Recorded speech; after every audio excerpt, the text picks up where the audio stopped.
I still remember the day I walked into my fiancé's home office and found a stack of unpaid bills on his desk. My fiancé, Alex, and I were just 6 weeks away from our dream wedding, and I had every reason to believe we were on the same page financially. We'd been together for 3 years, and I thought I knew him better than anyone.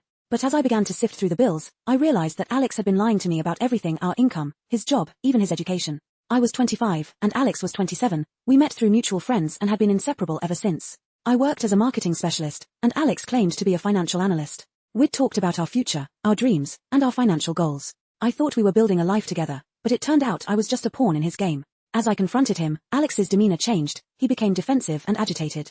"You're being paranoid," he said.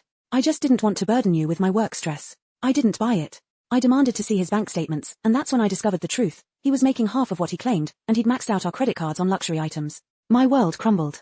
I felt like I'd been punched in the gut. I realized I'd been living a lie. I started to question everything: our relationship, our future, and even my own judgment. I knew I had to take action. I began to dig deeper, and what I found was even more shocking. Alex had been using our joint account to fund his lavish lifestyle, and he'd been lying to me about his expenses. I found receipts for expensive dinners, luxury vacations, and even a brand new watch. I felt betrayed, angry, and hurt. I didn't know how to process my emotions. As I confronted Alex again, I told him I needed space. He tried to downplay the situation, saying, "We can work through this and I love you."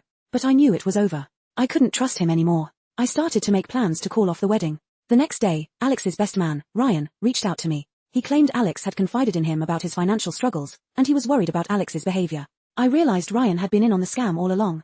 I decided to take matters into my own hands. I organized a meeting with Alex's parents and revealed the truth about their son's deception. They were shocked and apologized for not being more involved in their son's life. The day of the wedding arrived, and I stood outside the venue, ready to face Alex. I told him I'd discovered his lies and couldn't marry him. He broke down, begging for forgiveness, but I walked away. Alex lost everything: our relationship, his reputation, and even his job. His parents cut him off financially, and he was forced to move back in with them. As I look back, I realize I dodged a bullet. I'm grateful for the painful lesson. Never underestimate the power of due diligence in relationships. The wedding venue sent me a $20,000 bill for the cancelled event. I laughed as I wrote the check. It was the best $20,000 I ever spent.